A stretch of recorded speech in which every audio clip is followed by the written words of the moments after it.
su nombre, a su nombre, a su nombre. Ahí alaba a Dios, pueblo. Tomamos dominio sobre toda potestad infernal esta noche. Tomamos dominio sobre toda enfermedad. Creemos tu palabra. Tú estás vivo y te mueves entre este pueblo y a lo largo y lo ancho de esta cadena radial. Por eso a ti te damos gloria. ¡A su nombre!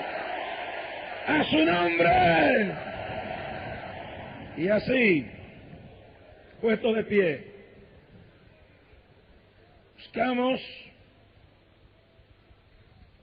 en las Sagradas Escrituras, en el Evangelio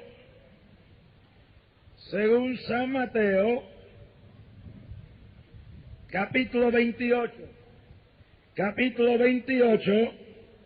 del Evangelio según San Mateo, verso 1 en adelante.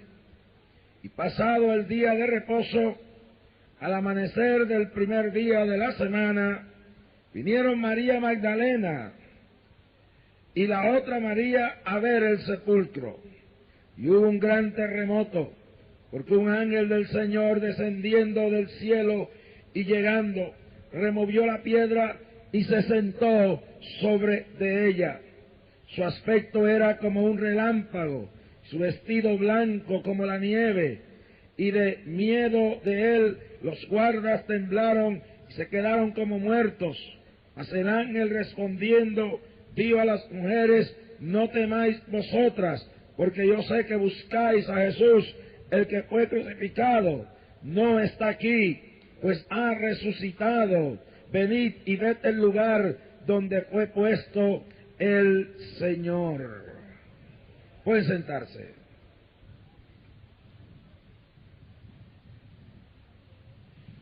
Hace casi 2000 años atrás, un día como hoy, unas mujeres salieron a ver la tumba donde Jesús había sido sepultado. Yo estuve hace unos meses en Israel y pude estar allí en esa misma tumba y en el jardín donde se apareció el ángel. El lugar es un lugar hermoso, bello y precioso, cerca del monte Calvario, en forma de una calavera, donde días antes había sido ejecutado vilmente y crucificado el Cristo de la gloria. Y esas mujeres salieron a esa tumba. Jesús había sido crucificado y José de Arimatea, un rico, le había facilitado su tumba. La tumba de entonces no era como las de ahora. Cuando yo estuve en Israel el año pasado en varias ocasiones, me di cuenta de algo, y es que la mayor parte de Israel es un terreno pedregoso, hay mucha piedra, es muy difícil cavar más de un pie de profundidad.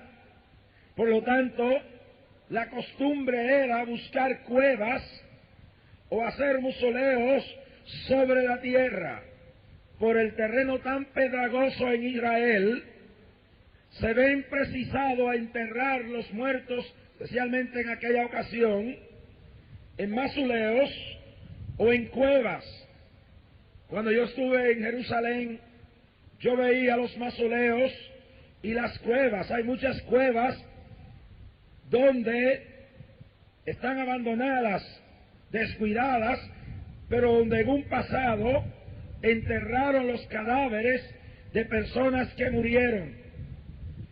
Los ricos tenían pequeños terrenos con cuevas bien cuidadas, con unos nichos especialmente hechos para acostar los cuerpos envueltos en sudarios de los que morían. Luego que morían, los enterraban en estas cuevas, y cuando el cuerpo se podría, que lo único que quedaban eran los huesos, habían unos jarros, unas jarras enormes de barro, y ahí echaban los huesos y ponían esa jarra dentro de ese lugar. Y así era el lugar donde Jesús fue sepultado. Bajaron su cuerpo del madero. Las mujeres y los hombres de aquel entonces que servían al maestro habían quedado muy conmovidos. José de Arimatea, un rico, pidió su cuerpo.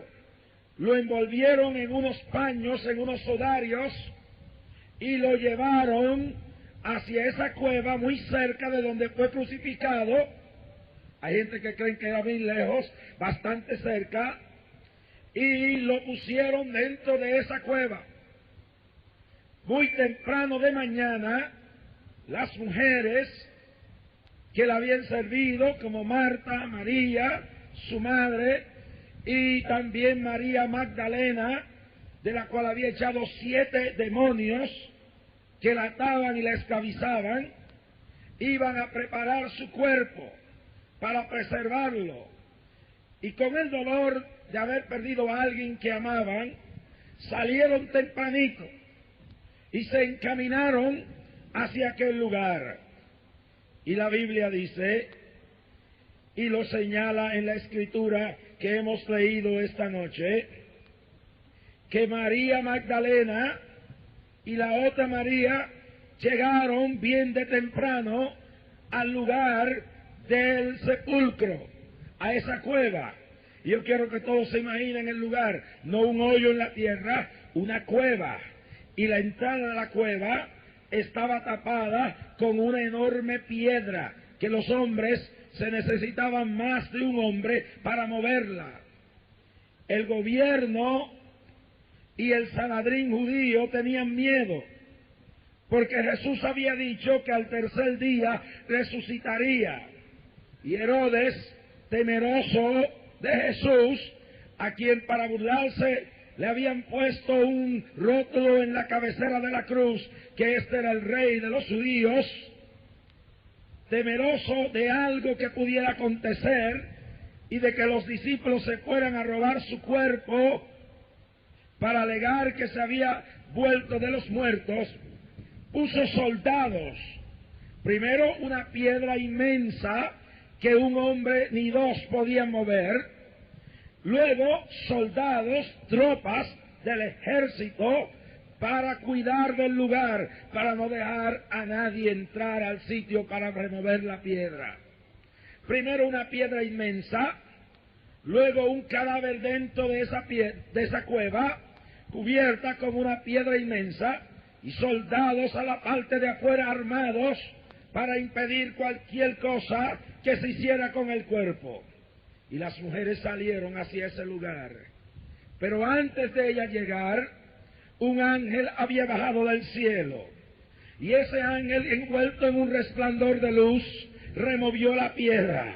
No lo hizo el hombre, no lo hizo la mano humana, no lo hicieron los apóstoles, lo hizo Dios a través de un ángel y removió la piedra.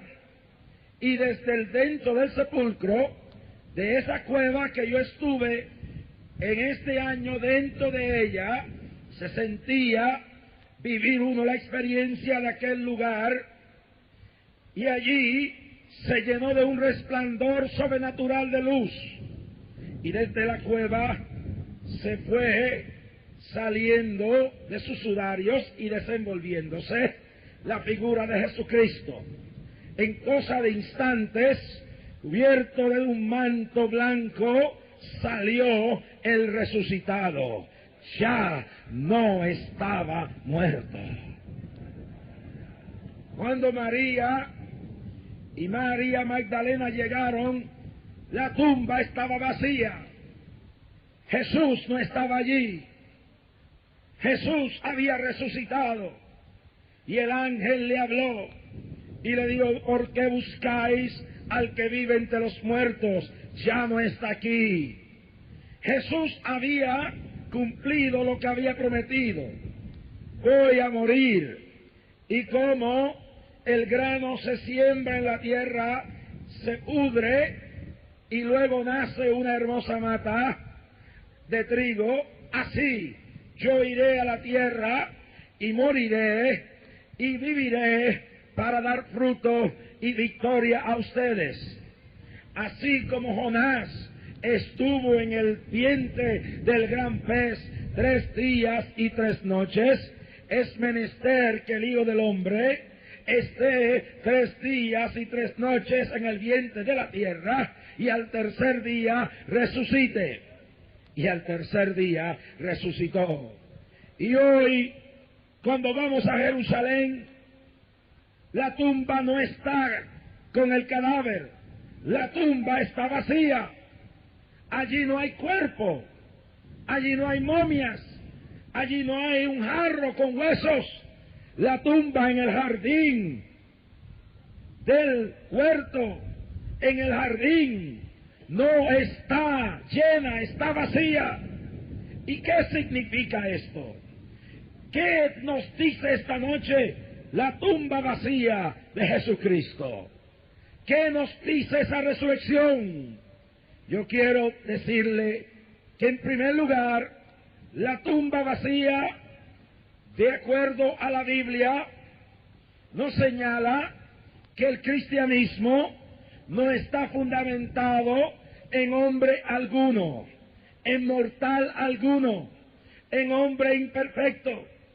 La diferencia del cristianismo a las demás religiones del mundo es que nuestra fe está fundamentada en alguien que era más que un hombre, alguien que era más que un intelectual, alguien que era más que un científico, alguien que era más que un profeta, alguien que era más que un médico, alguien que era más que un curandero, alguien que era más que un líder religioso. Era el Hijo de Dios, el Hijo del Dios viviente, Dios visitándonos en carne y resucitado. Alabado sea Cristo. ¿Cuántos alaban su nombre? Cuando Jesús estaba en vida, llevó a los discípulos a las regiones de Cesarea de Filipos. Ahora, señalaba las otras noches que en Israel hay 2 ciudades llamadas Cesarea. Una llamada Cesarea del Mar, que queda frente al mar Mediterráneo, y frente al mar Mediterráneo se creó la ciudad de Cesarea del Mar por Herodes el Grande para entretener a los prefectos romanos que venían a gobernar a Israel. Herodes era un zorro, era un político astuto, y como todo político astuto, él tenía su gran negocio en Jerusalén, y el negocito de él era cobrar parte de los impuestos para él y todo lo que pudiera sacarle al pueblo para su gran imperio. Y los que no saben, Herodes el Grande construyó unos monumentos arquitectónicos como la ciudad de Masada en el desierto de Samaria, en el desierto de Judea, y en todos estos lugares hizo cosas tremendas: templos, construcciones, acueductos, hipódromos, circos como estos, para que se entretuviesen los prefectos como Poncio Pilato en el futuro. Y durante su reinado creó la ciudad de Cesarea de Filipos, una ciudad totalmente pagana para los romanos. Pero también creó la ciudad de Cesarea, primero la ciudad de Cesarea del Mar, pagana, y en otro lado la ciudad de Cesarea de Filipos, rodeada de unas colinas y unas montañas. La ciudad se creó y se hizo un templo enorme, un templo judío hermoso, símbolo del poder religioso de los judíos dentro del Imperio Romano. Mientras en Cesarea del Mar estaba todo el paganismo, acá, para agradar a los judíos, Herodes construyó uno de los templos más hermosos. Jesús llega a Cesarea de Filipos y lleva a sus discípulos en las afueras, en ese lugar, y les hace una pregunta: ¿quién dicen los hombres que decís que yo soy? Primera pregunta: ¿qué es lo que piensan de mí los mortales? ¿Qué es lo que piensan de mí la gente común a lo largo y lo ancho de Israel? Y uno dicen, Juan, que tú eres Juan el Bautista. Otros dicen que tú eres Jeremías. Otros dicen que tú eres un profeta. Otros dicen que tú eres Elías. Y contestaron de esa forma, porque en el pueblo se tenía muchas conjeturas de quién era Jesús. Algunos decían que era Juan el Bautista, a quien Herodes había, por orden y petición de su esposa Herodías, que no le gustaba mucho el mensaje de Juan, porque Juan sabía que Herodes era un adúltero, le había quitado la mujer a su propio hermano. Hay gente que creen que el poder político, el poder religioso, les da autoridad para ser inmorales, pero ante Dios todos tenemos que rendir cuenta de nuestra vida privada y de nuestra vida moral, y los gobernantes, y los hombres, y los líderes religiosos, y el que limpia la calle, como el que tiene poder en sus manos, económico, político, religioso, tienen que dar cuenta de cómo viven, de cómo actúan y cómo son en la vida real. Porque hay gente que creen que pueden hacer lo que les da la gana por los dineros que tienen, por el poder religioso que tienen, por el poder político que tienen, pero no es así. Hay un Dios al cual le rendiremos cuenta algún día, aún de la más mínima y más pequeña hecho o palabra que hagamos. Y Herodes no le gustaba que hubiera un Juan el Bautista diciéndole en las calles: el rey es un adúltero, le quitó la esposa a su propio hermano. Y menos le gustaba a Herodías. Y Herodías buscó cómo matar a Juan, y lo mató. La historia es larga. Juan fue degollado por decir la verdad, por permanecer fiel a Dios. La Biblia dice que lo sepultaron, pero la gente, al ver a Jesús, creían que era Juan que había resucitado. Pero Jesús era más grande que Juan. Elías, el profeta, había sido el profeta que también sacudió la institución religiosa y el gobierno. Acab y Jezabel, dos perversos que gobernaron a Israel, no le gustaba el mensaje de Elías. Y Jezabel buscaba cómo matar a Elías, pero nunca pudo. Y el profeta destruyó todo el paganismo de los cientos de profetas de Baal a las cuales se enfrentó en el Monte Carmelo.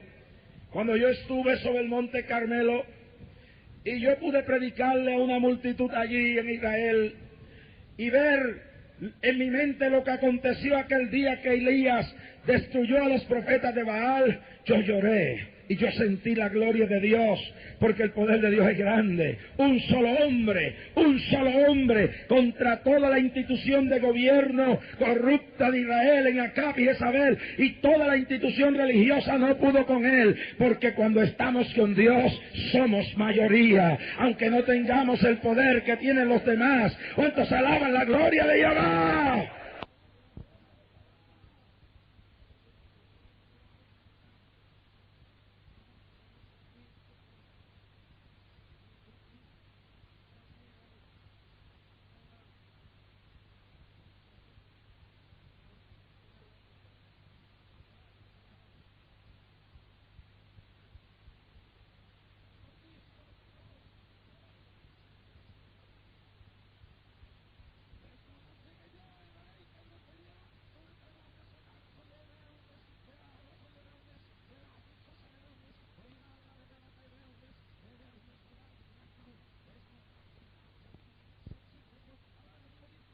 Elías no vio muerte. Elías no vio la muerte. Elías, Dios se lo llevó vivo en un carro de fuego hacia el cielo. Símbolo del rapto de la iglesia en el tiempo final. Cuando vieron a Jesús haciendo milagros, haciendo señales, decían, este es Elías que ha vuelto. Pero Jesús, mientras Elías es importante, Jesús es más importante que Elías. Y otros decían Jeremías. Decían, este Jeremías, había una leyenda que cuando Israel estaba oprimida por ejércitos invasores, Jeremías volvía cabalgando sobre un caballo blanco para libertar al pueblo de Israel. Y ahora los romanos oprimían al pueblo de Israel, y muchos, esperanzados en un cambio político, creían que era Jeremías que había vuelto. Y otros decían, es un gran profeta. Pero Jesús era mayor que Elías, mayor que Juan el Bautista, mayor que Jeremías y mayor que cualquier profeta. Y entonces, después que Jesús oyó la opinión de ellos, les preguntó, ¿quién decís ustedes que yo soy? ¿Cuál es tu opinión de Jesús en esta noche? No me digas lo que piensa tu amigo. No me digas lo que piensa tu esposa, o tu esposo, o tu padre, o tu madre. No me digas lo que el pastor piensa, o el sacerdote. Quiero, en otras palabras, Jesús dice, saber cuál es la opinión de ustedes acerca de quién yo soy. Yo quiero que ustedes entiendan que Jesús llevó a esta gente allí, estos apóstoles y discípulos, porque la región de Cesarea de Filipos era el lugar no solo del templo moderno judío en todo su esplendor, sino que en el pasado allí había habido la construcción de un templo a Baal. Escuchen bien, allí habían adorado a Baal, allí habían adorado a Moloch, y allí los griegos decían que en los cerros cercanos se movían los dioses mitológicos. Y ante ese panorama de religiones mitológicas, idólatras y ritualistas, judaísmo, griego, romano y paganos del pasado, Jesús les dice, quiero saber cuál es la opinión de ustedes de quién yo soy. Y hubo un momento de silencio, y de instante Pedro se levantó, iluminado por el Espíritu Santo, dijo, tú eres el Cristo, el Hijo del Dios viviente. Le quiso decir, tú no eres un hombre común, tú no eres un mortal común, tú eres Dios encarnado en hombre, tú te has descendido de tu trono y has venido a vivir y caminar entre nosotros, tú eres superior a todos nosotros. Y Jesús lo miró, y Jesús le dijo, y tú eres Pedro, y sobre esta roca, óyelo bien, edificaré mi iglesia. Pero de esto voy a hablar más adelante, porque voy a volver ahorita a este punto cuando Jesús te dice, tú eres Pedro, y sobre esta roca edificaré mi iglesia. Entonces, ¿qué es lo que significa todo esto? La tumba vacía de un Cristo resucitado y todo lo que hemos hablado significa que Jesús es Dios y es más que un hombre. Significa lo que dijo Jesús cuando Pedro le dijo, tú eres el Cristo, el Hijo del Dios viviente, y Jesús le dijo, tú eres Pedro, y sobre esta roca edificaré mi iglesia, que el fundamento de la iglesia, sobre lo que está fundada la iglesia de Jesús, yo no estoy hablando del protestantismo, yo no estoy hablando del catolicismo, yo no estoy hablando de las ramificaciones del cristianismo, óiganlo bien, porque el cristianismo como cristiandad humanista terrenal está dividida. Están los protestantes, están los católicos romanos, está la iglesia griega católica ortodoxa, está la iglesia católica armenia, está la iglesia católica rusa, está la iglesia de los que vinieron de Etiopía también, y está hasta una iglesia católica en Francia dividida de la iglesia de Roma. Hay división. Sin embargo, cuando usted va al Santo Sepulcro en Jerusalén, usted ve, como decía un reportaje recientemente, y eso lo vi yo, que se han dividido y han construido una catedral sobre el lugar donde crucificaron supuestamente a Cristo, porque en Jerusalén hay dos lugares, está el lugar de los evangélicos y el lugar de los católicos. Y es lo único que hay diferencia, un jardín y una tumba y un cerro donde se cree que allí, dicen los evangélicos, crucificaron a Jesús, y todos los demás dicen, no fue aquí. Y en el otro lugar, lo que se llama la iglesia del Santo Sepulcro, hay una confusión bárbara. Un pedazo de la iglesia está controlada por los etíopes, un pedazo por los católicos romanos, otro pedazo por los griegos ortodoxos, otro pedazo por los rusos, otro pedazo por los católicos armenios. Y cuando usted entra allí encuentra una confusión bárbara, y hay unos andamios que tienen para restaurar la iglesia del Santo Sepulcro entre todas las religiones que hay allí, y no se han podido poner de acuerdo, porque cada uno está peleando por un pedazo del Santo Sepulcro. Que se queden con todo. Yo quiero no el sepulcro, yo no quiero el monte donde crucificaron a Cristo ni el sepulcro, yo quiero al Cristo que resucitó, y ese lo tengo en mi vida. ¿Cuántos alaban la gloria de Jehová? Sí, es una pelea. En la entrada del Santo Sepulcro hay un montón de velas colgando, y cada vez que una religión mueve unas velas, casi se van a los puños allí. Pero yo descubrí algo, que ninguno es dueño del lugar. Los dueños son dos familias musulmanas que le alquilan todo eso a ellos ahí. Esos son los mejores que han salido con el negocio. Esos son los mejores que han salido con el negocio. Porque donde yo me meto, yo siempre investigo algo. Y eso fue una primicia que yo traje para Cadena de Clamor en América. Cuando dije, no, si los dueños de esos son dos musulmanes, que no creen en ninguno de ellos, pero creen en los billetes que le sacan a todas las religiones que están metidas allá adentro. ¿Cuántos alaban la gloria de Jehová? Entonces, usted ve toda esa confusión, y esa confusión. Pero el asunto de esto es que la iglesia no está fundamentada en ningún hombre. No está fundamentada en ningún hombre. Jesús dijo, tú eres Pedro, y en el griego significa Petros. Tú eres una piedra pequeña. Mire bien, tú eres Petros, piedrecita pequeña.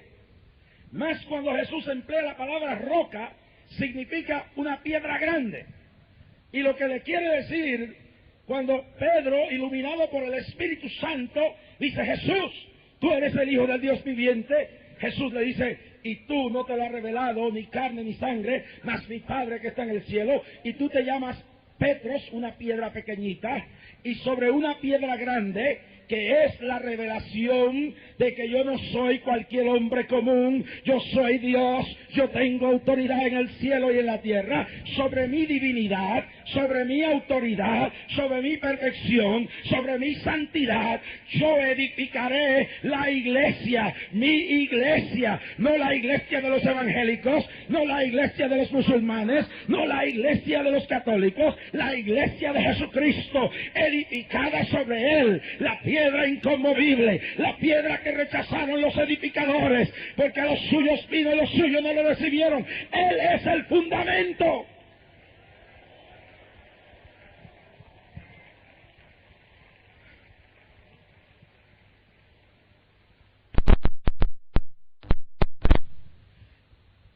Mahoma es el fundamento del Islam, mas Islam está totalmente dividido y confundido. Buda, fundador del budismo. Mas, cuando hablamos del Islam, sus líderes temen a la crítica y no pueden tolerar a un Roshdai que les señala sus errores. Buda, el fundador del budismo, era un rico príncipe que salió a buscar la verdad y abandonó sus riquezas. Pero cuando moría, ya anciano, después de haber viajado mucho, en su lecho de muerte decía: toda mi vida he buscado la verdad, mas no la he hallado. Mas Jesús, mientras Mahoma vino a quitar vidas y a imponer la religión con la fuerza, Jesús dijo: yo he venido para que tengan vida y la tengan en abundancia. Cuando Buda dijo: he buscado la verdad toda mi vida y no la he hallado, Jesús no dijo eso. Jesús dijo: yo soy la verdad. Nadie viene al Padre sino por mí. Conoceréis la verdad y la verdad os hará libres. ¿Cuántos alaban la gloria de Jehová?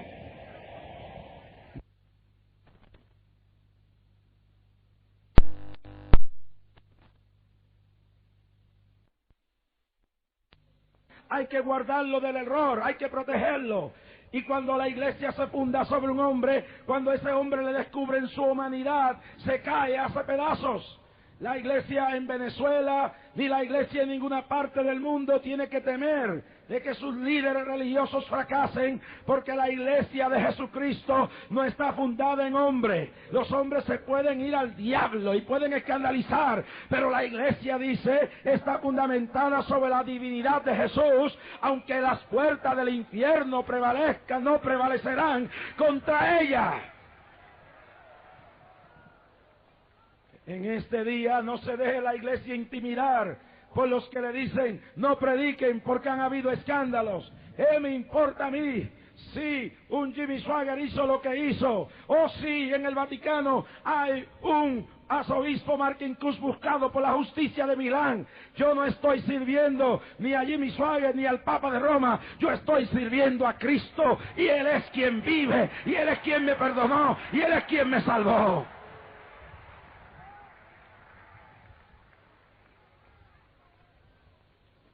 ¿Cuántos alaban la gloria de Dios? Sí, que nuestra fe no puede fallar, está fundada en Jesús. Él vive. La tumba vacía significa el fundamento de nuestra fe. Número 2, la tumba vacía significa esperanza. La tumba vacía significa esperanza para la humanidad, esperanza y victoria. Número 3. Y número 4, significa que un día todo terminará tal y como Dios lo ha profetizado. Vamos a enumerar estas cosas que he dicho. Significa victoria sobre el temor. Pablo dice: si Cristo no resucitó, nuestra fe es vana. Pero por cuanto Jesús resucitó, los que creen en Cristo no tienen que temerle a la muerte. Cristo le quitó el aguijón a la muerte. El Cristo salir de la tumba significa que ni tú que me oyes por radio, ni tú que estás aquí, tenemos ni yo que tenerle miedo a la muerte. Quiere decir que si yo estoy en Cristo, Él dijo: yo soy la resurrección y la vida. El que en mí creyere, aunque muerto estuviere, vivirá. Yo creo firmemente que el día que yo muera, llegará un día que mi cuerpo se levantará de la tumba. Hace más de un año, mi abuela, que era la persona que más yo amaba, murió. Yo me sentí triste, pero me fui a Primera de Tesalonicenses, capítulo 4, versos 13 al 18, cuando Pablo le escribió a los tesalonicenses. Era la iglesia que primero existía, la iglesia primitiva, y en Tesalónica se empezaron a morir cristianos, y eran los primeros cristianos que experimentaban la muerte después de la resurrección de Cristo, y estaban tristes, y estaban confundidos. Y Pablo le escribe y le dice: queridos hermanos, no os entristezcáis como los otros que no tienen esperanza. Nosotros tenemos la esperanza. La esperanza, le dice Pablo, que los que así mueren en él, la muerte es como un sueño, y un día resucitarán los muertos en Cristo primero. Tu abuela se murió, tu mamá se murió, tu hijo se murió, tu hermana se murió, mas un día nos veremos frente a frente. La muerte no nos conquistará totalmente. Un momento ahora iremos al sepulcro, pero los que creemos en Dios no le tenemos miedo a la muerte, porque sabemos que Cristo ya la venció. ¿Tú le tienes miedo a la muerte y te llamas cristiano? ¿Tú tienes miedo de morirte esta noche? Tú no te has convertido todavía. Yo he enfrentado la muerte más de una vez. Como humano, el cuerpo siente un poco de temor. Pero no hablo de ese temor. Hablo del pánico, la incertidumbre. Los cristianos primitivos se enfrentaron a la muerte. La hoguera, los leones, los gladiadores, las torturas más grandes. Porque creían que absorbida es la muerte. Oh muerte, ¿dónde está tu aguijón? Cristo ya te lo quitó. Ya tú no tienes que tener miedo. Hay gente escuchándome hoy que están ahí frente a la muerte con el SIDA o el cáncer. Yo he hablado con gente con SIDA, la plaga de los últimos siglos. Y el terror de ellos es saber que no hay esperanza científica ni médica, que van a morir. Mas una vez los he visto recibir a Jesús, he visto que sus vidas han cambiado. Y una vez se han arreglado con Dios, les oigo decir: si muero, sé que estoy seguro en los brazos de mi Salvador. ¿Cuántos alaban la gloria de Jehová? No hay que tenerle miedo a la muerte. Jesús ya la venció y un día nosotros resucitaremos. Esa muerte y resurrección, esa tumba vacía, significan poder. Un poder que da esperanza y que da victoria sobre la enfermedad. Un poder que da victoria sobre el pecado, sobre la debilidad. Si Jesús resucitó de entre los muertos, quiere decir que Él es real, es verdadero. Yo puedo vencer mi debilidad y mi pecado. Por cuantos todos creyeron en Él, les plugó llamarles hijos de Dios. Y dijo: el que en mí cree, las obras que yo hago y mayores que ésta hará, porque yo voy al Padre.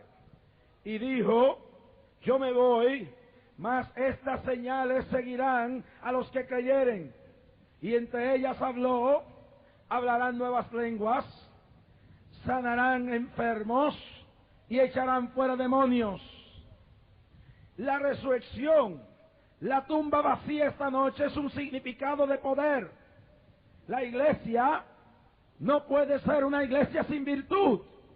Y aunque hoy tenemos computadoras, eruditos, científicos, intelectuales, la iglesia no debe depender de eso. La iglesia tiene que depender del mismo espíritu de poder que resucitó a Cristo de entre los muertos. Y por eso es que en la verdadera iglesia Dios escoge lo vil, lo menospreciado de este tiempo, y coge a un drogadicto y lo pone a pastorear, lo cambia y llena la iglesia. Coge a un alcohólico y le quita el alcoholismo y lo hace un ciudadano ejemplar. Coge a una ramera y la justifica y la transforma. Coge a un guerrillero, le quita las armas violentas y le pone las armas del espíritu. Venezuela necesita hoy más que nunca el poder de la resurrección.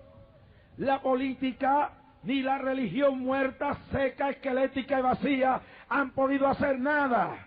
Lo único que puede cambiar el futuro de cualquier pueblo y especialmente esta nación es que el Espíritu que resucitó a Cristo de entre los muertos baje en un aviamiento espiritual, que entre a los barrios marginales, que entre a los círculos de poder, que entre a los lugares de mayoría económica, que entre a la religión muerta y vacía, que entre a las clases de todas las niveles sociales y haya una revolución espiritual donde el poder de Dios resucite el alma de un pueblo que se ha ido muriendo lentamente en el pecado, en la inmoralidad y en el materialismo. ¿Cuántos creen que eso es la real necesidad?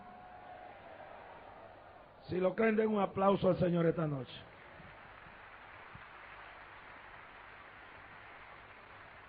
Sama, urra basama la jaya. Esa tumba vacía habla de poder. Poder para cambiar. Cristo cambió su cuerpo de corrupción por uno incorruptible. Poder para sanar. Cuando los apóstoles salieron después de la resurrección, fueron llenos en el aposento alto, inclusive María, la Madre del Señor, del Espíritu Santo, fueron y revolcaron el mundo. Y dice que los enfermos eran sanados. Pedro y Juan, en el pórtico del templo, encontraron un paralítico y el paralítico andó. Enfermos esta noche aquí. Pablo dice que el mismo Espíritu que le dio vida a ese cuerpo está presto por la fe, si tú crees, a entrar en ese cuerpo muerto y darle vida a esos tendones muertos y desaparecer ese cáncer y levantar esa pierna y quitar ese tumor y darle muerte a ese cáncer y darle muerte a ese sida y desaparecer tu enfermedad. Pero tienes que creerlo. Ese poder está aquí esta noche, no ha cambiado. Jesús es el mismo ayer.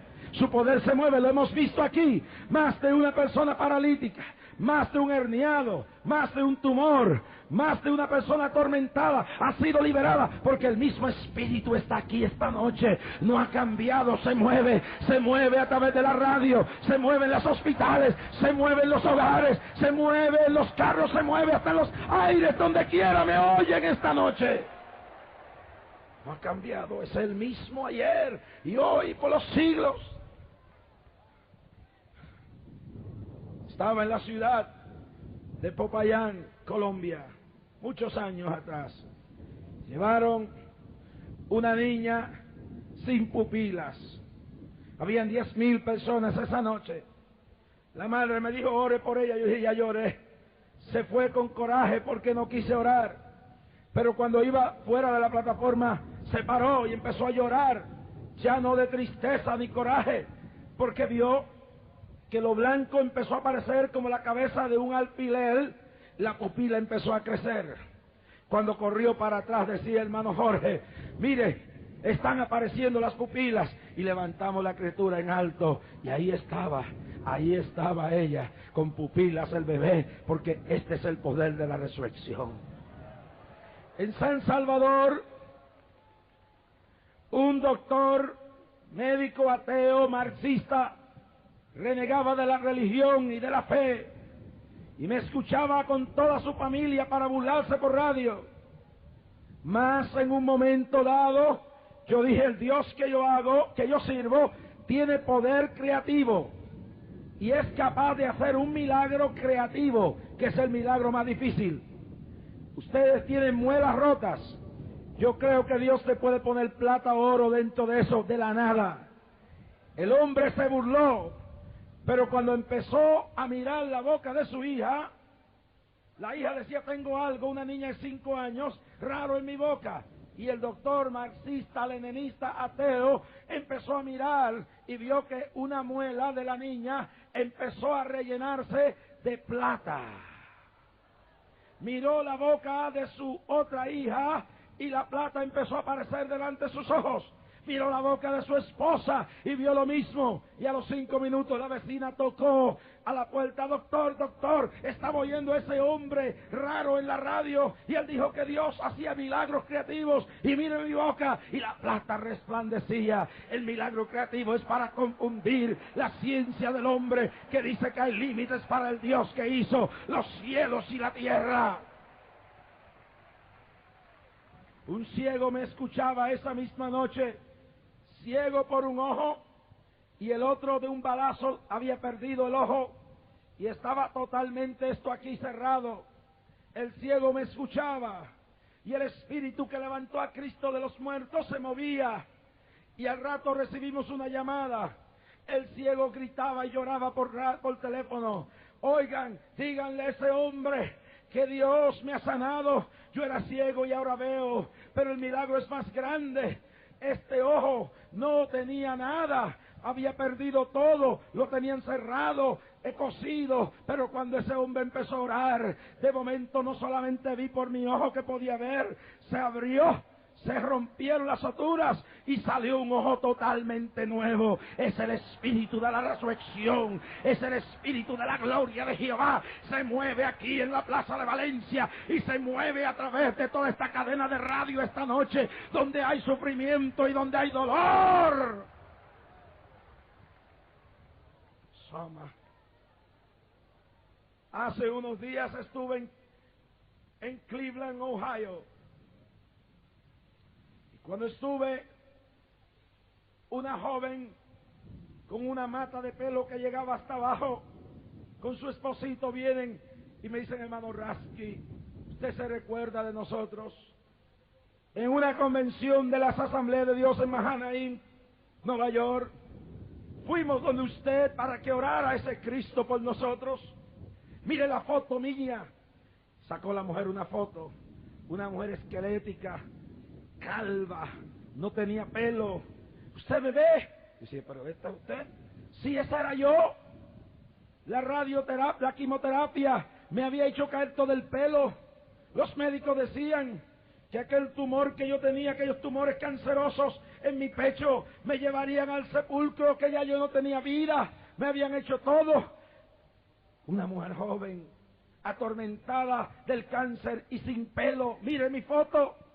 Y míreme ahora. Y dice: Cristo me sanó. Mire el pelo. El pelo llegaba hasta abajo, hasta acá abajo. Su esposito al lado de ella. Y dije: ¿qué pasó con el cáncer? El cáncer se murió. Porque cuando el espíritu que levantó a Cristo de los muertos te toca, se va el cáncer, se va la hernia, se va la úlcera, se va la parálisis. Si crees, si lo crees, porque para el que cree todo es posible. Levanta esa mano y alaba la gloria del Cristo resucitado. Me llama una mujer a la cadena del mediodía, llorando, y me dice: mi esposo tiene SIDA. Los dos éramos drogadictos y él se está muriendo de SIDA y yo también tengo SIDA. Y tengo un cuadro de hijos, no me quiero morir todavía para criar mis hijos. Yo le dije: mujer, tú estás en Cristo, no tienes que tenerle miedo a la muerte. No le pongas condiciones a Dios. Esta noche enfermo, dile: yo te voy a servir en la silla o fuera de la silla. Yo te voy a servir con cáncer o sin cáncer, con SIDA o sin SIDA, porque el alma no tiene nada que ver con el cuerpo. Digo: mujer, pero si tú crees, Dios te sana. Y oramos. El espíritu que levantó a Cristo de los muertos vivificó su cuerpo. Y a los pocos días nos llama la mujer: 500,000 de radio oyentes están escuchando. Y dice llorando: fui a los médicos, ya desapareció esto, estoy comiendo. Y hace poco la mujer testificaba, 2 años después, 2 años cuando le daban 1 año de vida, diciendo: aquí estoy, porque el Cristo de la gloria me sanó. El espíritu que levantó a Cristo de los muertos, desaparece el cáncer y el SIDA.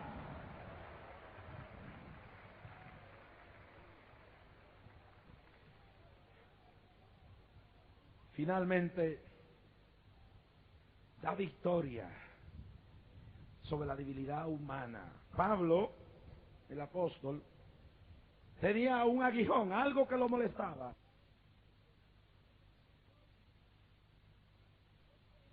En ti, ¿Qué quiere decir esto? Y óigame los cristianos aquí y a través de la radio. Jamás ha habido ni habrá un tiempo más difícil en el cual nuestra fe se pondrá a prueba. Cristo describió este tiempo final como tan decisivo para la fe y lo llamó así. Dijo, hallará el Hijo del Hombre cuando vuelva en su gloria a la tierra fe. En otras palabras, dijo que si no fuera acortado este tiempo, no se salvaría carne alguna. Pablo, por el Espíritu, sigue la secuencia en 1 de Timoteo, capítulo 3, verso 1, y dice que en los últimos días muchos apostatarán de la fe, escuchando doctrinas de demonios y espíritus engañadores. En 1 de Timoteo 4:1, Pablo describe este tiempo como un tiempo sumamente peligroso, donde aparecerán lobos rapaces, y Cristo llama a este tiempo el tiempo de la prueba de la fe. En la escuela, en la universidad, en la casa, frente al televisor, en la calle, nuestra fe va a ser puesta a prueba en los próximos años. Va a haber escasez, van a haber momentos de terror, van a haber momentos de persecución en muchas partes del mundo, van a haber calamidades, Jesús lo dijo, y de eso voy a hablar el último día en el mensaje profético del próximo domingo. Pero la iglesia que está fundamentada en Jesús y que tiene el espíritu de la resurrección, no le tiene que tener temor a la escasez, porque la Biblia dice, no he visto justo desamparado, ni que su simiente mendigue pan. El empresario que tiene su fe en Dios no le tiene que tener miedo al cataclismo económico, porque él tiene su fe no en la banca de Wall Street, él la tiene puesta en el que controla al mundo. ¿Cuántos alaban la gloria de Jehová? El que está aquí esta noche, que tiembla, y yo sé que en esta noche hay temor a lo largo y lo ancho del país, porque piensan que en los próximos días esto se va a revolcar, no tiene que tener miedo, porque aquí hay un pueblo que cree que el Espíritu Santo que resucitó a Cristo de entre los muertos, si le clamamos a Él, puede controlar el destino de un pueblo, desbaratar las obras del diablo y echar los demonios fuera. ¿Cuántos alaban la gloria de Jesús? Y ya hemos dicho que el problema del mundo y de Venezuela son los demonios. Los demonios tienen la gente saqueando, robando, matando, ultrajando, pero si hay un pueblo que cree que Jesús dijo, en mi nombre echarán fuera demonios, la cruz, la tumba vacía significa poder sobre el diablo, poder sobre los demonios. Y esta noche y los próximos días, estos millones que en Venezuela creen que Cristo no está muerto, que el mismo Espíritu que lo levantó de los muertos se puede mover en Venezuela para cambiar el destino de este país, vamos a dar la batalla con las manos en alto, las rodillas delante de Dios, y vamos a decirle a los diablitos, no pueden, porque Jesús está vivo y les dice ahora en su nombre, fuera, fuera, fuera. No hay que tener miedo, no hay que tener miedo, no hay que tener miedo. Nuestras manos van tomadas de la mano de Dios. Su espíritu se mueve sobre todo Venezuela ahora. Su gloria se mueve en las calles. Su gloria se mueve en las montañas. Su gloria se mueve en los barrios. Su gloria se mueve en las chozas y las mansiones. Su gloria se mueve aquí esta noche. Yo lo creo. Su poder sobre el demonio lo hemos probado. Y aquí cientos han sido libertados. Yo lo creo. Yo lo creo y lo he visto. Finalmente, termino con esto. La tumba vacía significa, esta palabra se se cumplirá no a mitad, sino completa. Si Cristo resucitó y Él dijo que volvería, Él volverá. Y viene pronto. Y el domingo voy a hablar de esto. Viene ya, viene ya. Y muy pronto cuando Él venga se acabarán las injusticias. Los gobiernos del mundo serán cambiados por el gobierno del cielo. La corrupción terminará, el hambre y la injusticia. El dolor y todo llanto terminará, yo lo creo. Aguantémonos un poco más. Aguantémonos un poquito más. Él viene, póngase de pie. Así como salió de los muertos, Él viene. Él viene ya de camino. Él viene ya de camino. Él viene ya de camino a buscar su iglesia. Él viene ya de camino a buscar su rebaño. Él viene ya de camino. Él viene ya de camino. Él viene ya de camino. Ustedes lo creen esta noche. Aguante un poquito. Aguante la lucha. Soporte un poco más. Y si no se ha reconciliado, arréglese, porque el que resucitó de los muertos, cuando miro la tumba vacía, creo que Él viene. Y escuche esto. Y con esto termino. En el mes de junio estuve en Jerusalén y me paré sobre el mismo monte donde Jesús se paró para ir hacia el cielo. Y en aquel mismo monte donde Jesús se paró para ir al cielo, desde allí se puede ver todo Jerusalén, o especialmente las antiguas murallas. Escuchen esto con detenimiento. Cuando miraba desde el Monte de los Olivos, veía las murallas de Jerusalén, y allí hay una puerta. Y esa puerta se llama la Puerta Dorada. Escuchen bien. Se llama la Puerta Dorada.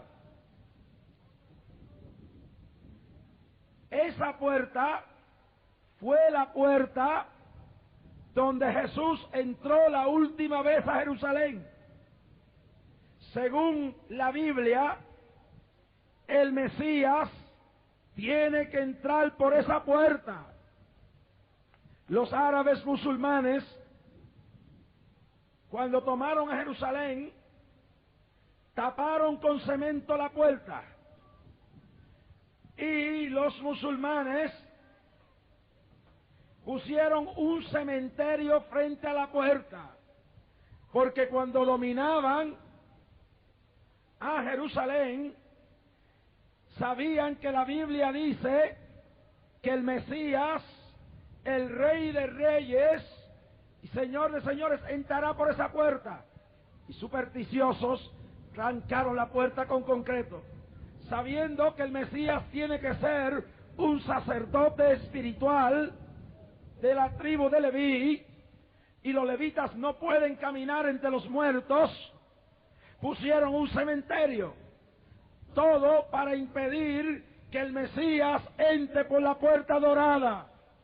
Y cuando yo me paré en junio, desde lo alto del Monte de las Olivas, en Jerusalén, y yo miraba esa Puerta Dorada cerrada, yo decía, no hay ladrillo, no hay concreto, no hay cementerio que impida. Muy pronto Jesús derribará esa puerta, quitará de paso el cementerio, lo que sea, y pasará por allí y entrará en Jerusalén. Ese día se acerca, ese día está más cerca que nunca.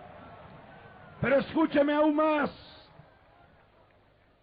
Fui al Muro de los Lamentos, lo único que queda del antiguo templo de Jerusalén.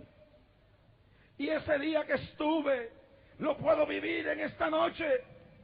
No he tenido una experiencia tan conmovedora como aquella. Cientos y cientos de rabís, sus barbas largas, sus túnicas y sus gorros se movían. Etíopes entonaban cánticos raros. En un lado centenares de mujeres cantaban y lloraban y hablaban en lengua extraña. Me puse un gorro hebreo y me moví hacia los muros, y allí me puse frente a los muros y empecé a llorar, y el Espíritu Santo me hacía temblar. Los judíos me pasaban con pergaminos como en los tiempos antes. Los niños los presentaban en su adolescencia a su adultez, y allí miles de personas lloraban de todas partes del mundo. Y entonces yo le dije al guía: un día el templo musulmán, esa mezquita, desaparecerá. Y él dice: estamos orando para que se caiga, porque allí vamos a construir el templo donde entrará el Mesías, que estamos esperándolo. Y yo le dije: ese es el Cristo que yo espero. Y tuve una visión, y le dije al guía judío: he tenido la visión, he visto que se ha caído el templo de la mezquita de Omar, y el día que se cae, veo a cantidades de rabís que toman en sus manos los antiguos carneros de sonido, las trompetas, los veo sonándolos, y veo miles y miles de rabís, miles y miles de judíos descendiendo a los muros de Lamentación para celebrar que van a comenzar a construir el templo. Hoy, hermanos, los otros días los árabes se alzaron porque pensaron que los judíos iban a tumbar el templo, pero no van a ser los judíos, no van a ser los americanos, no va a ser nadie. Dios va a quitar esa mezquita de Omar, y allí se va a levantar el templo final, donde Cristo entrará, donde el rubio de Galilea entrará. Y dice Zacarías que verán las marcas en sus manos y dirán: este es nuestro hermano, a quien crucificamos. Ay, el guía me decía: estamos esperando, el pueblo lo espera. Y yo le dije: yo también, y él viene pronto, y él viene ya. La tumba está vacía, y él viene bajando ya, y él viene descendiendo ya. Prepárate, Venezuela, prepárate, iglesia, prepárate, hombre y mujer. Por más pobre o rico que sea, no te salvará nada si no tienes el aceite de la preparación. Y viene ya.